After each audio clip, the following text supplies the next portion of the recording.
Video بنا رہا ہے اور کہہ رہا ہے وی آر کمنگ. اب اندازہ لگا لیں کیا پاکستان کی حالت انہوں نے کر دی ہے. 2020 میں 2021 میں پاکستان بیسٹ ڈیسٹینیشن ڈکلیئر ہو رہا تھا ٹورزم کی دنیا میں. پوری دنیا کا ٹورسٹ پاکستان آ رہا تھا. ایک سال میں ماشاءاللہ اس ہفتے آپ دیکھیے امریکہ نے ٹریول ایڈوائزری جاری کر دی, چائنا نے ٹریول ایڈوائزری جاری کر دی, آسٹریلیا نے ٹریول ایڈوائزری جاری کر دی, اور باقیوں کو تو چھوڑ دیں سعودی عربیہ نے ٹریول ایڈوائزری جاری کر دی پاکستان کہ یہ ہمارے شہری پاکستان جانے سے گریز کریں, اور اپنے سفارتکاروں کو محدود کر دیا آپ اسلام آباد کے 5 اسٹار ہوٹلز میں نہ جائیں. کہ جو سارے ایم این ایز ہیں انہوں نے اور اپنے استعفوں کا ایک دفعہ پھر اس کو جو ہے وہ ہم نے ریٹریٹ کرنا تھا.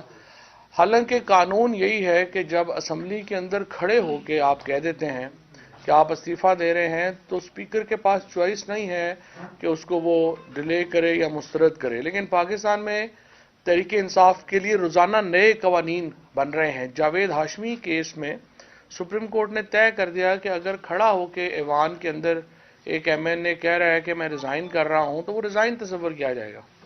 یہاں تمام لوگوں نے ایوان کے اندر کھڑے ہو کر استعفے دیے, 127 استعفے دیے, اور اب تک ان کے اوپر الیکشنز نہیں ہوئے.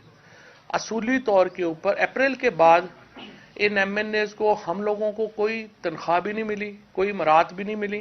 اور میں نے اس دن بھی کہا ہے کہ یہ دیکھنے کی ضرورت ہے کہ یہ تو نہیں ہے کہ یہ جو سارا چوروں کا ٹولہ بیٹھا ہوا ہے یہ خود ہی جو ہے وہ ہماری تنخواہیں بھی خود ہی کھا رہے ہوں, اور کیونکہ انہوں نے سپریم کورٹ میں اور ادھر ادھر سب جگہوں پہ کہا کہ یہ تنخواہ لے رہے ہیں تو مجھے شک ہے کہ یہ تنخواہیں انہوں نے اپنی ڈبل کر لی ہیں ہمارے چکر میں. اور اس میں سے پھر اسپیکر نے جو جیری مینڈرنگ کی, جو انہوں نے ایک مدد کی, اس انفارچونیٹلی سارے ادارے جو ہیں ان میں کوئی, ورنہ اسپیکر کا عہدہ جو ہے, چیئرمین سینٹ کا عہدہ جو ہے, ان کے وقار ہوتے ہیں دنیا میں, ایسے نہیں کہ وہ کوئی بالکل ہی جو ہیں وہ ایسے عہدے جن کی کوئی وقار ہی نہ ہو, عزت نہ ہو. لیکن انفارچونیٹلی چھوٹے لوگ بڑی کرسیوں پہ بیٹھ گئے ہیں اور ان کی وجہ سے کرسیوں کا, اداروں کا مقام نیچے آ گیا ہے. اور یہ اسپیکر کا, چیئرمین سینٹ کا بھی آپ دیکھ رہے ہیں کہ یہی عالم ہے.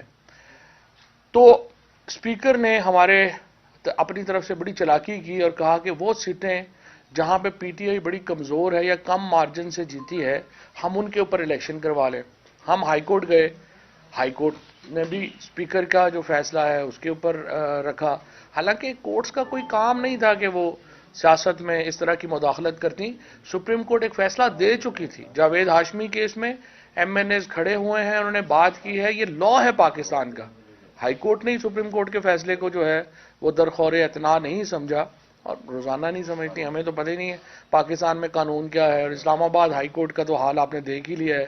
جو چیف جسٹس ایک دن دوپہر صبح فیصلہ ہوتا ہے کہ ہماری جورسڈکشن نہیں ہے کہ ہم باقی صوبوں کے مقدموں پہ فیصلہ دے سکیں, 12 بجے اسی ہائی کورٹ کا فیصلہ آ جاتا ہے کہ نہیں, یہ جو مریم اورنگزیب اور جاوید لطیف وغیرہ پہ ایف آئی آر ہیں اس کا آپریشن ہم معطل کر دیں. تو ہمیں تو خیر عدالتی نظام تو پاکستان میں رہ ہی نہیں گیا. اور آج پاکستان اسلام آباد ہائی کورٹ بار ایسوسی ایشن نے اعظم سواتی کے خط کے اوپر بڑا سٹرانگ سٹانس بھی جو ہے وہ لیا ہے, اور اس پہ میں شکریہ ادا کرنا چاہتا ہوں.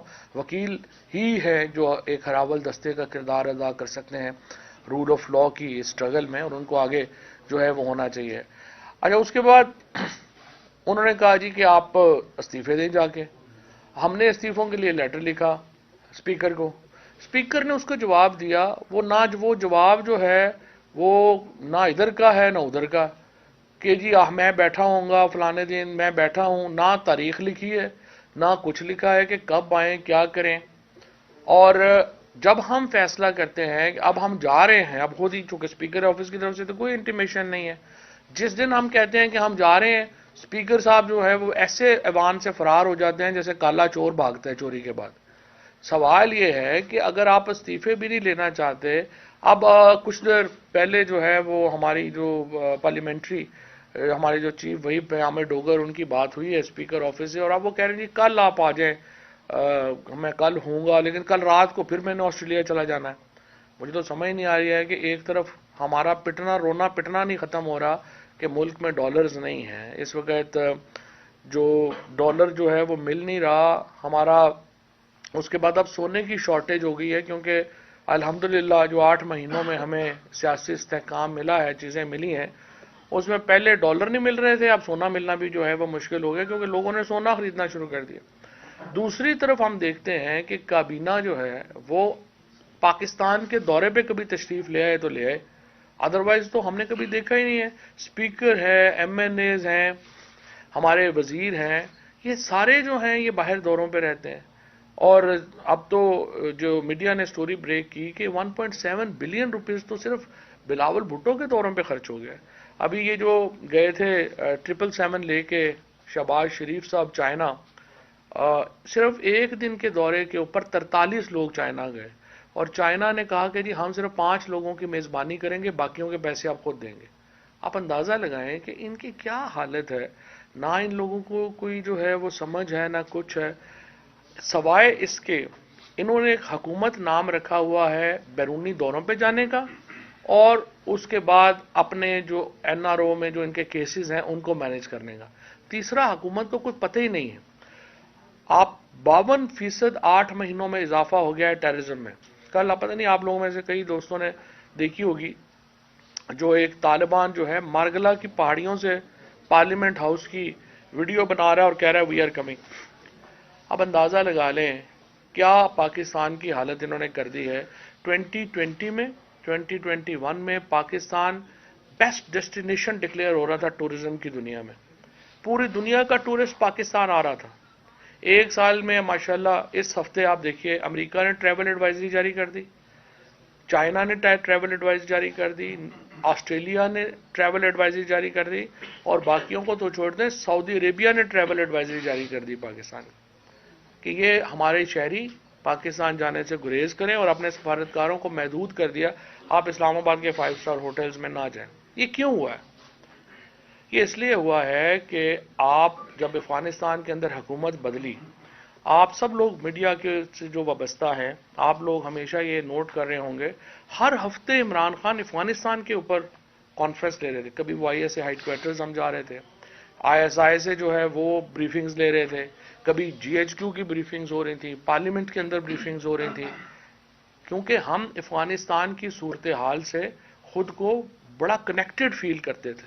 افغانستان میں صورتحال خراب ہوگی، پاکستان میں خراب ہوگی، اور آپ ہر وقت نہیں لڑ سکتے۔ یہ جو ایک پیپلز پارٹی کا اور کل پرسوں ایاز صادق کا جو بیان ہے نا کہ جناب اپنا یہ بس آپ نے فلانے جو ہیں یہ کر دیا، اور صرف ان کے پاس یہ کہ حل ہے کہ ہر ایک کے اوپر بم میزائل مار دو، اس طرح نہیں ہوتا۔ جب آپ بم میزائل کسی پہ ماریں گے وہ بھی آگے سے ریٹیلیٹ کرے گا۔ سارے کو ہم پی ٹی آئی جیسے 25 مئی کے شریف لوگ تو نہیں ہے نا، جن کے پاس آگے اسلحے ہیں وہ پھر یوز کریں گے۔ ہم ایک بڑے منصوبے کے تحت جو ہے کمپریہنسو ٹاکس کے ذریعے ہم آگے بڑھ رہے تھے۔ پی ٹی آئی کی جو پالیسی تھی، افغان پالیسی تھی، وہ پاکستان کی اشروں کے بعد ایک بہت منظم پالیسی تھی جو ہم چلا رہے تھے۔ ایک طرف ہم افغانستان کی جو حکومت ہے اور وہاں کے جو بڑے رہنما ہیں، ملا ہیبت اللہ ہیں، ملا یعقوب ہیں، حقانیز ہیں، یہ ایک ہی پاکستانی لیڈر کی وہاں پہ عزت ہے اور وہ عمران خان کی ہے، کیونکہ عمران خان کے جو ہاتھ ہیں وہ افغانیوں کے لہو سے نہیں رنگے ہوئے۔ باقی ہماری لیڈرشپ تو انوالو ہے ساری افغانستان میں، جس طرح سے امریکہ کے ساتھ مل کے وہاں خون کی ہولی کھیلی گئی، اس لیے عمران خان کی صرف وہاں پہ عزت ہے۔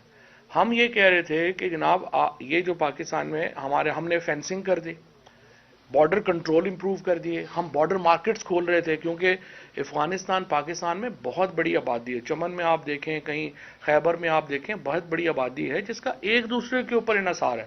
ہم کہہ رہے تھے اس کو ریگولیٹ کریں، ہم بارڈر مارکیٹس کھول رہے تھے، سارے کا سارا کام 8 مہینے سے جو ہے وہ ختم ہو گیا۔ اس کے بعد بلاول بھٹو صاحب واشنگٹن سے پہلے جو ہے وہ یہاں سے جہاز لیتے ہیں، واشنگٹن پہنچ دیتے ہیں، کبھی انہوں نے کابل کے اوپر، ان کو تو پتہ ہی نہیں ہے کہ کابل میں افغانستان کی صورتحال کیا ہے، ٹی ٹی پی کا مسئلہ کیا ہے۔ ٹی ٹی پی میں یہ جو 40-50 ہزار پاکستانی ہے جو انٹرنل ڈسپلیس ہوا ہے افغانستان کے اندر، آپ نے ان کو کچھ سلوشن دینا ہے، ان کو سیٹل کرنا ہے۔ اس کے بجائے حکومت نے کیا کیا ہے کہ مرجڈ ایریاز کے جو سارا پیسہ ہے وہ روک لیا۔ آپ نے فاٹا کو مرج کر لیا ہے، وہاں 1 روپیہ آپ نہیں دے رہے، اور خیبر پختونخوا کی جو پولیس سیٹ اپ بنانے کے لیے سی ٹی ڈی کے لیے آپ نے 1 روپیہ وہاں پہ جو ہے وہ آپ اس کی حکومت کو نہیں دے رہے، لہٰذا اس کے نتیجے میں ایک طرف آپ نے جو روایتی سسٹم وہاں پہ چل رہا تھا ٹرائبل ایریاز میں، آپ نے اس کو ختم کر دیا اور آپ نے اس کو آلٹرنیٹ دیا نہیں. اب وہاں پہ ساری دوبارہ جو ہے وہ مصیبت شروع ہو گئی ہے. آبادی کو سیٹل کرنا ہوتا ہے، صرف بم مارنے سے جو ہے وہ مسئلے حل نہیں ہوتے. آپ نے آلٹرنیٹ طریقے بنانے ہوتے ہیں، آپ نے بات چیت کرنی ہوتی ہے، جو پاپولیشن کے جائز مسائل ہیں ان کو سن کے حل کرنا ہوتا ہے. یہ حکومتوں کا کام ہوتا ہے.